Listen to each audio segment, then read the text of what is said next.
BTS's North American tour is continuing with tremendous momentum.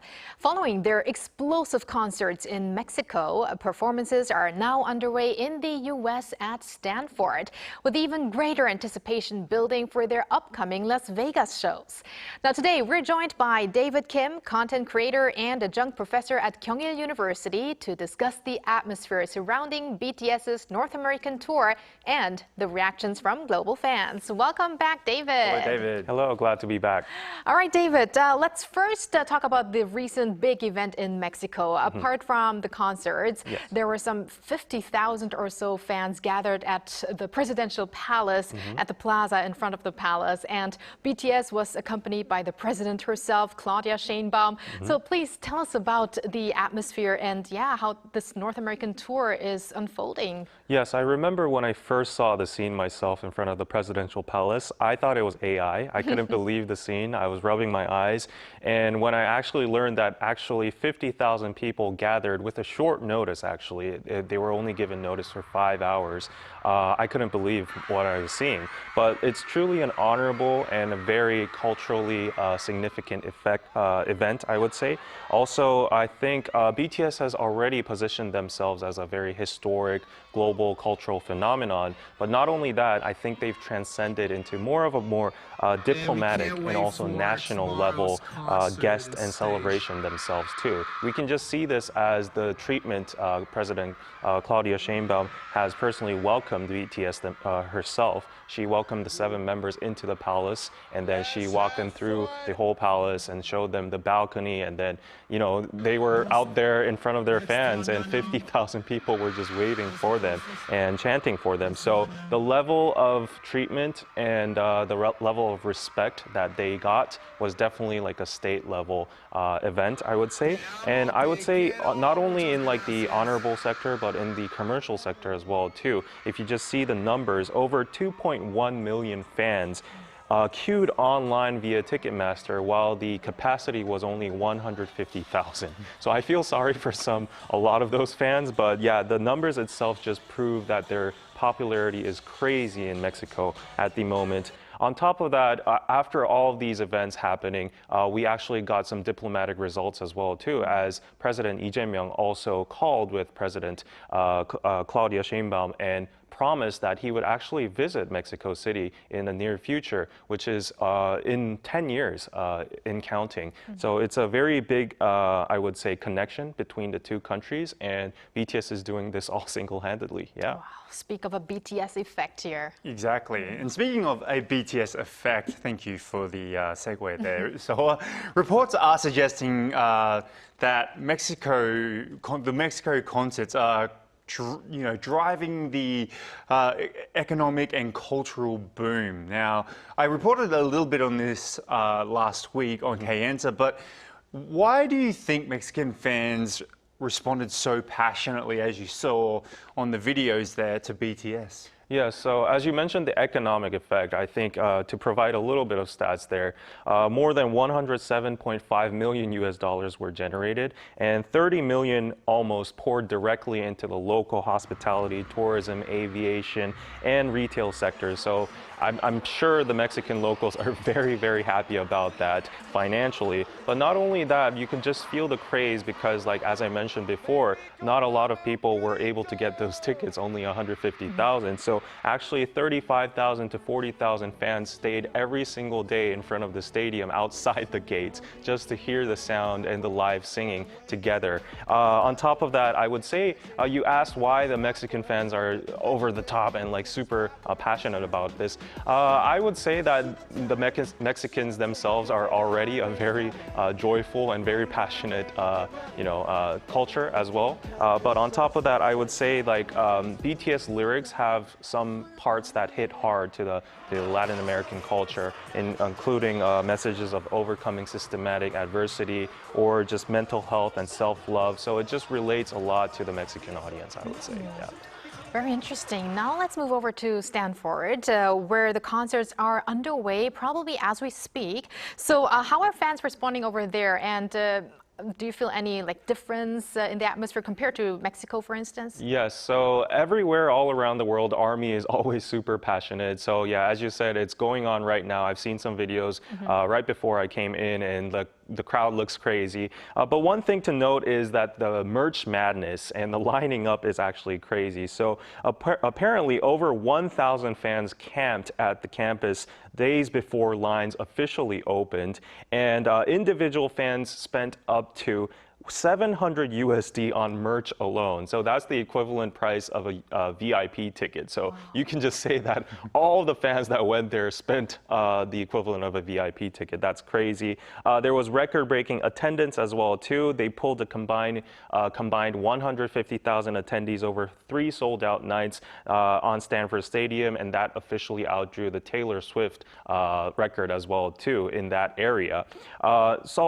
Also, you can see a lot of regional welcome as well. You can go to the airport and see like a BTS dedicated zone in purple. So you can just see like all these local governments and the districts and these regions are welcoming BTS with open arms. Yeah. Yes, and it's not just the tour itself where they're welcoming with open arms.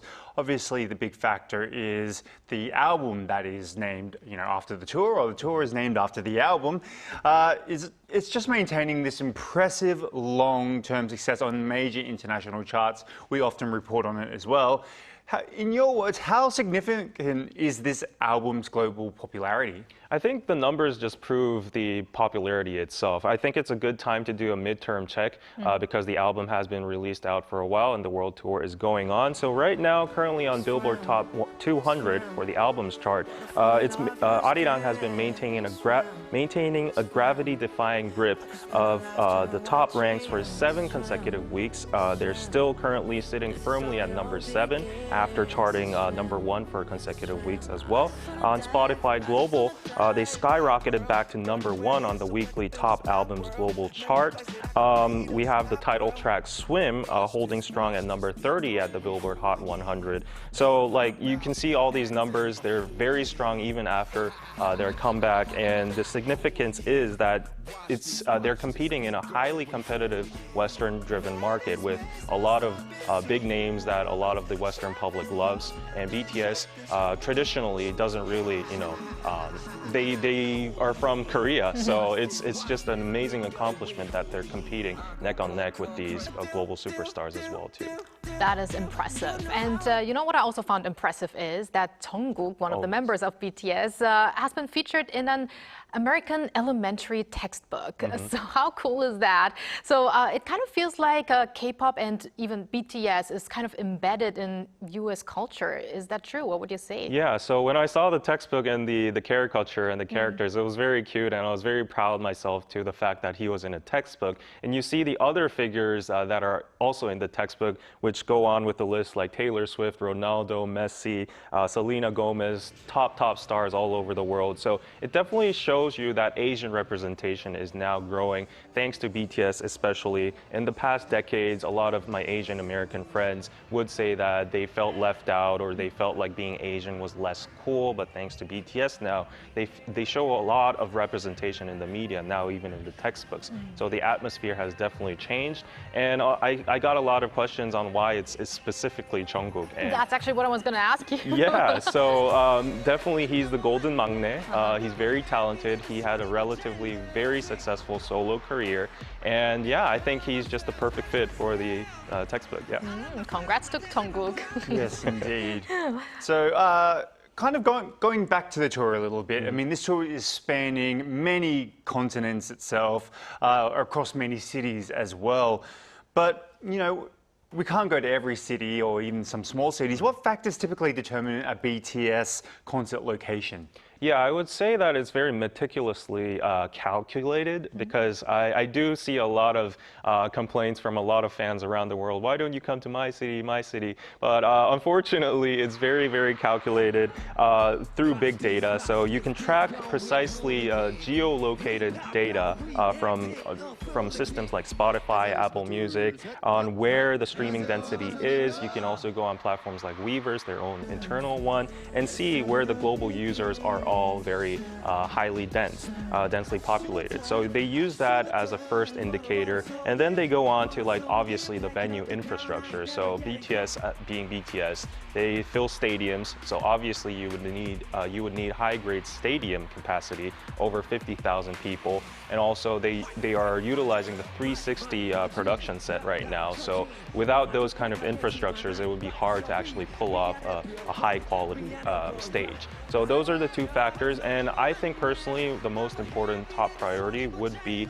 their safety. So with a lot of geopolitical issues going on right now, there are a lot of dangers as well for the BTS members too. So certain regions might be restricted, certain regions might be debatable right now, but yeah, hopefully they could reach as much fans as possible. Yeah. Right, and the next fans they are going to reach is going to be fans in Las Vegas as well. And I heard that there are some BTS-themed projects going on there as well. So tell us a bit about this immersive experience. Yeah, so we had our own version in Seoul as well too. It's called Arirang the City, and it's extending to Las Vegas. It's very exciting. You can see it's a massive, city takeover campaign in joint with HYBE in Las Vegas City. They are just transforming the city into the entire color of the comeback album Arirang into red. So you'll see the whole strip, the sphere, all of these monuments like the Eiffel Tower or the pyramids. If you've been to Las Vegas, you know what I'm talking about. So all of these will be lit up in red, and they will have BTS specific logos or their pictures and the digital boards. There will be specific times from 11 p.m. to midnight where you can spot all these simultaneously. So it's a playground and a theme park for ARMY. There'll be after parties at clubs until 4 a.m. Wow. Actually, a Korean brand, Tulle is actually going to present a BTS-specific catered set in food and meals as well too. So that's going to be very exciting to experience. So yeah, Las Vegas is transforming all red in BTS. So how is the local anticipation over there, and is there anything that you are especially looking forward to? Well, I think the local anticipation in the governmental level and the locals themselves too are very, very excited, especially for the economic impact. Personally, I think I'm thrilled to see a global entertainment city known as Las Vegas being taken over by BTS, a single, K-pop group in their own theme. So it has a lot of significance itself too. It's also a continuation of their past world tour where the city also turned purple. So it's 2 times over again. That's very meaningful. On top of that, I think a lot of global cities around the world, not only Las Vegas, will take reference to this. So this could be like a landmark and shapeshift into like the tourism sector. So a lot of people might just benchmark this in the future. I personally have nostalgia with Las Vegas. I saw BTS live at the Billboard Music Awards there. Wow. And yeah, it brings me back, but time flies, and to think that the whole city now is taken over by BTS is just wild. Yeah. Wow, wild indeed. Now, thank you very much, David, for your insights on BTS as always, and we're looking forward to next time. Okay, thank you, David. And thank you, Walter, as always. We're going to have you back here tomorrow. See you tomorrow.